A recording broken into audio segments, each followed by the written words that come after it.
weekend in Miami. I'll be getting in the limo and headed down in a couple days. Let's welcome to the program, Chris Curtis. Chris, how are you? Hey, I'm doing great. How you doing? We appreciate your time. What's fight week like for you? I know it just started, but what's it like for you? Well, luckily now the travel's out of the way, so we're out here in Miami. Right now we're just knocking out media day to day, doing some runs, kind of enjoying the sun, man. I live in Vegas, and we don't have the weather you guys have out here, so just enjoying the sun. Yeah, it's funny because people always compare it, and it's, I don't know, a dry heat or a not dry heat. I love Florida because of the heat. It's so different than Vegas.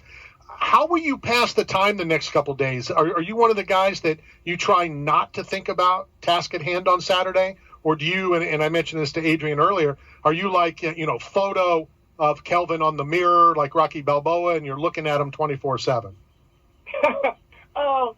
I've got, this is like my 41st pro fight, so I'm pretty used to it now. So I'll worry about Kelvin on fight night. But right now, nothing's going to change. Nothing I do now is going to make any difference between, I fight on Saturday. There's no point stressing about it. I don't like to worry about it. I'm going to go out, hang out with my team, see the sights, get some sun, hopefully get some food after Friday. Matt doesn't know much, my co-host. There's an empty chair between myself and my co-host. That just shows you the talent of Matt, or lack of. He doesn't.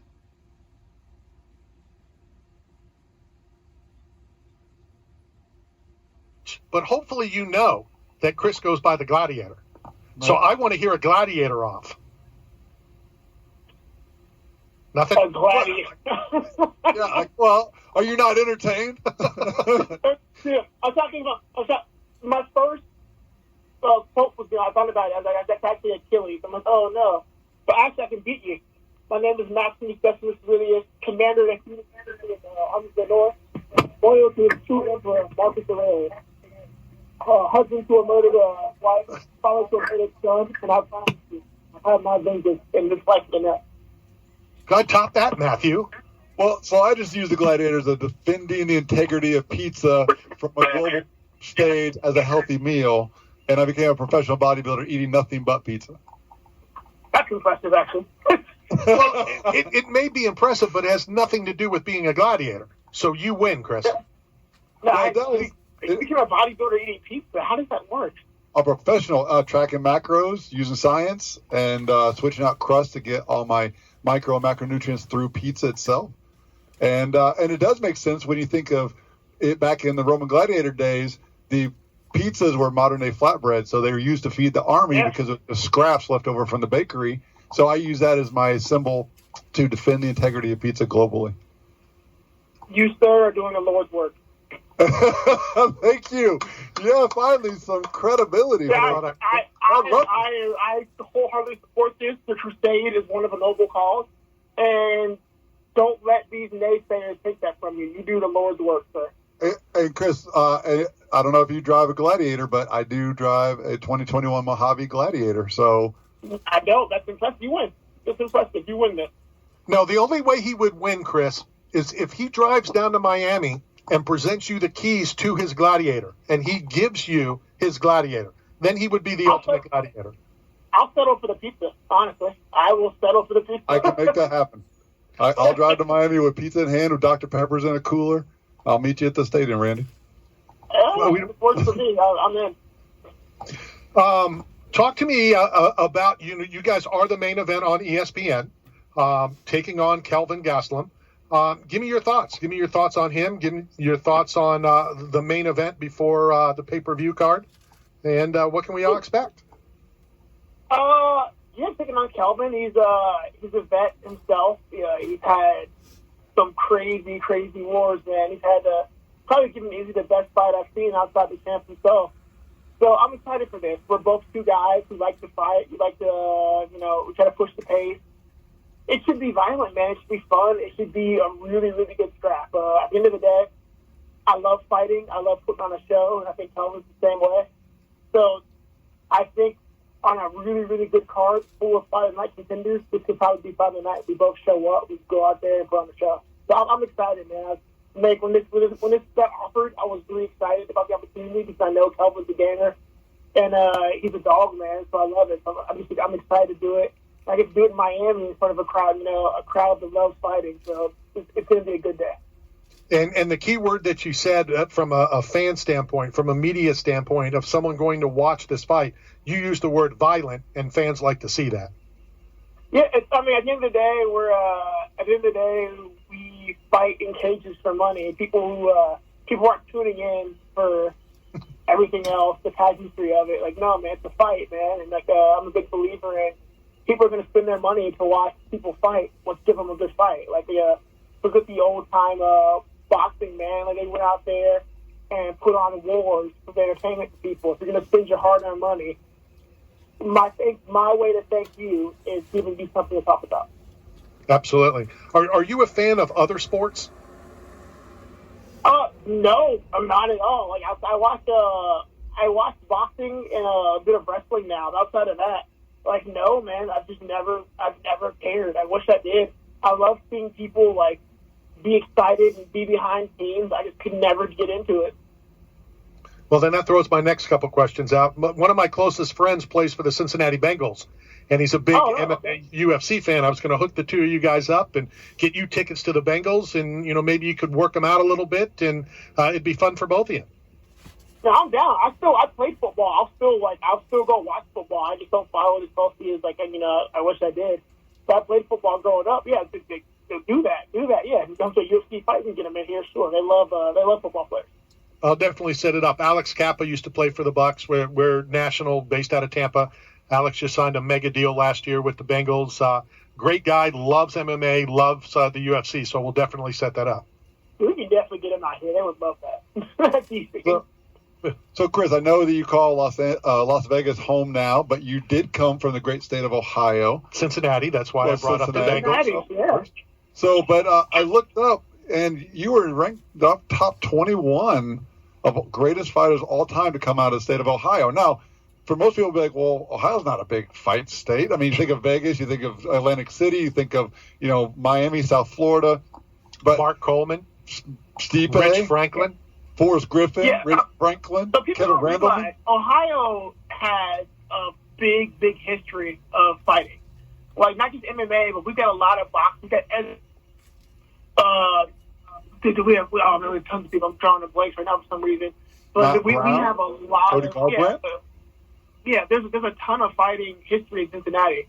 So that's kind of cool. I didn't even know that. That's kind of cool. And the only person to ever have a win over John Jones, Matt Hamill, coming in at number 16. Hamill, the GOAT, the absolute GOAT. Wes Sims is from there as well. Chris, talk about, because I love following you on social media, and I love the questions that you put out, and that you're interacting with the fans with some very intelligent questions. Talk about that. I enjoy debate, man. I enjoy conversation, and it's just interesting to have a platform now. I could just kind of throw my beliefs out there and tell people oh, you're an idiot, you don't believe that. I don't think it really does anything. It doesn't help anything. It doesn't open discussion. You're either going to agree with me or get mad at me or get better.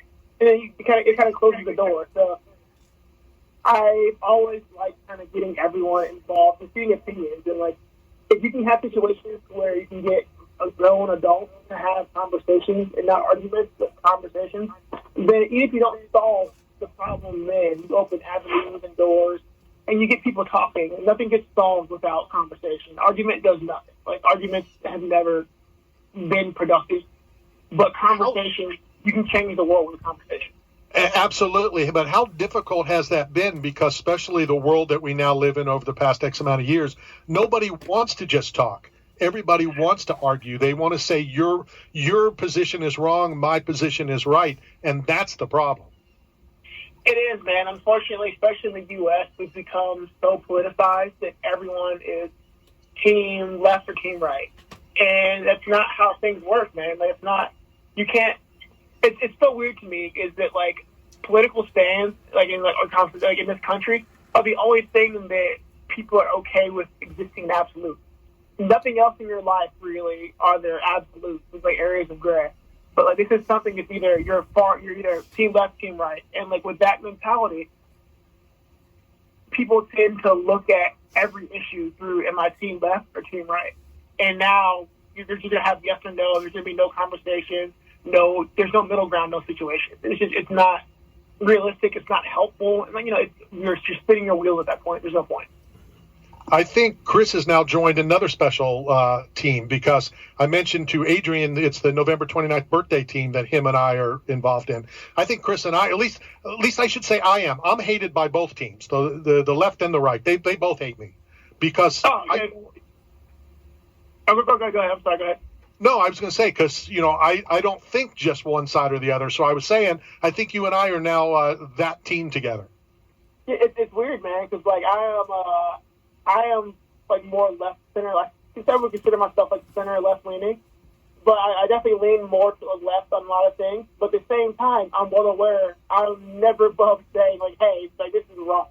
Like people are wrong. I understand that like a lot of my some of my values lean more left, but I am never above saying the other side is right or across the aisle is right. And that's the thing. If you have if you're more liberal or conservative, that's fine. People grow up different places. You have different factors that influence who you are. That's totally fine. You believe.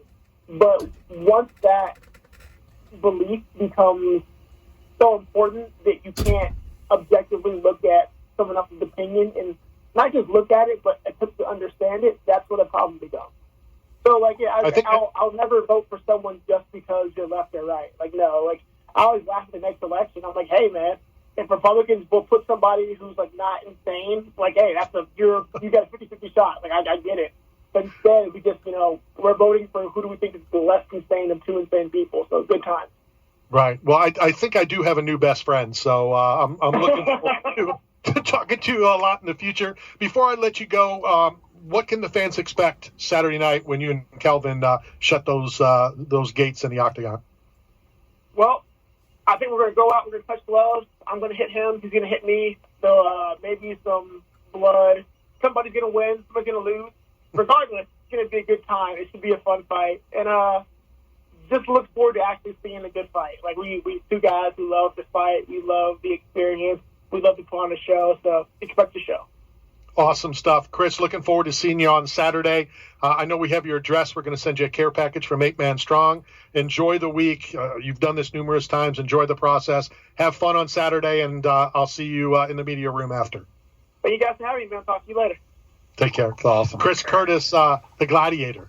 A gladiator. No, he is the Gladiator. No, not the. No, he is the. I think he and I should battle it out for a title. Oh, I'll take that. Gladiator. All right, I'll do that. What's he weighing in at? It don't matter. Fair enough. I guess I'm looking for a new nickname. You definitely should. You've always said. Let's start a new nickname. You have even said that only one person should have a nickname. It's true. So then that's a hint for who is now following me on my Instagram. All right. So who is it? Diego. Of course it is. The Nightmare. Well, I thought he changed. I didn't think I thought he changed the Nightmare. No. I'm pretty sure he did. Even not on his Instagram. Yeah. And no, he has not blocked me. We had a conversation in Vegas. He's like, I don't even know why that's happening. You're a good dude. And so, no. Yeah, he commented on a photo that I was tagged in, and then I reached out to him, said it was an honor to work the red corner of your BKFC debut.